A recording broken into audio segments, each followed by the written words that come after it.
Assalamualaikum warahmatullahi wabarakatuh. Perkenalkan, saya Tiara Apriliani dari D3 Keperawatan kelas 1A. Baiklah, di sini saya akan menjelaskan tentang Virginia Henderson, pencetus teori keperawatan yang unik. Lahir di Kansas City, Missouri 1897, tepat pada tahun 1918, Virginia Henderson mulai belajar mengenai dunia keperawatan di The Army School of Nursing, Washington, dan menyelesaikan studi tersebut pada tahun 1921. Pada dasarnya, Henderson tertarik oleh dunia keperawatan sejak Perang Dunia Pertama, dikarenakan ingin membantu para pasukan yang sakit dan terluka akibat perang. Namun, dari niatannya tersebut, ia malah dapat mengembangkan dirinya dalam dunia keperawatan hingga mampu mendefinisikan sendiri apa serta bagaimana tujuan dari keperawatan. Baginya, tujuan keperawatan adalah untuk bekerja secara mandiri dengan tenaga pemberi pelayanan kesehatan dan membantu klien untuk mendapatkan kembali kemandiriannya dalam kurun waktu yang tidak lama. Dirinya menganggap pasien adalah individu yang hidup atas komponen sebagai berikut, yaitu yang pertama biologis, yang kedua ada psikologis, yang ketiga kultural, dan keempat spiritual. Komponen tersebut yang mengantarkan Henderson mendefinisikan bahwa pasien memiliki 14 kebutuhan dasar seperti 1. Belajar, mengetahui, atau memuaskan dan rasa penasaran. 2. Bermain atau terlibat dalam beragam bentuk rekreasi. 3. Bekerja dengan suatu cara yang mengandung unsur prestasi. 4. Beribadah sesuai keyakinannya. 5. Berkomunikasi dengan orang lain dalam mengungkapkan emosi, kebutuhan, rasa takut, ataupun pendapat. 6. Menghindar dari bahaya dalam lingkungan yang berpotensi melukai. 7. Menjaga tubuh tetap bersih dan terawat dengan baik. Juga melindungi integumen atau suatu sistem membedakan, memisahkan, melindungi, dan menginformasikan terhadap lingkungan sekitar, meliputi kulit, rambut, bulu, kuku, kelenjar keringat, serta keringat ataupun lendir. 8. Memiliki pakaian yang sesuai. 9. Tidur dan istirahat.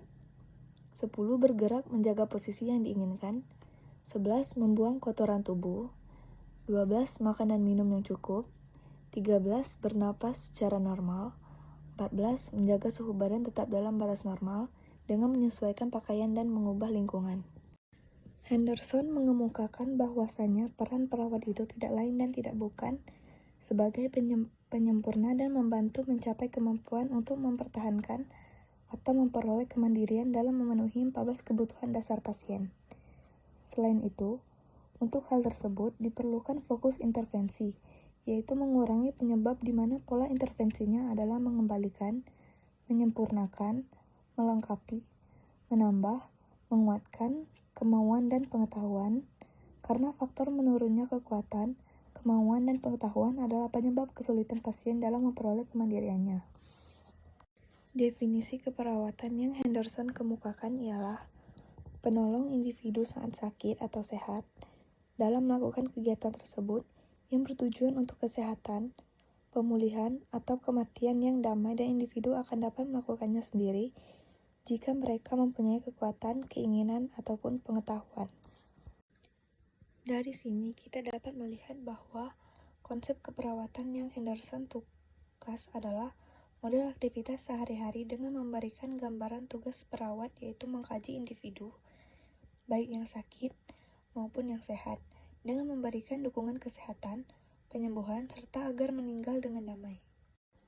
Konseptual yang Virginia Henderson buat pada tahun 1960-an mengantarkannya menjadi ahli teori keperawatan dan memberi pengaruh besar dalam dunia keperawatan sebagai profesi yang mendunia.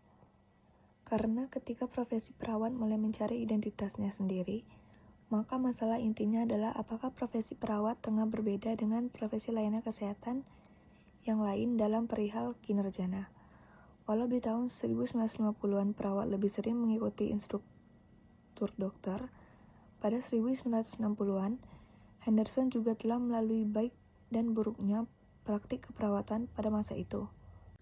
Publikasi model konsep keperawatan Virginia Henderson didorong oleh International Council of Nurses. Dalam melakukan penelitian bidang kebutuhan manusia, Henderson banyak menggali ilmu tersebut. Dari Edward Thorndike, darinya ia menemukan sebuah pernyataan seperti, perawat harus selalu mencoba menempatkan dirinya pada posisi pasien sebanyak mungkin, dan perawat harus selalu mengakui bahwa terdapat pola kebutuhan pasien yang harus dipenuhi.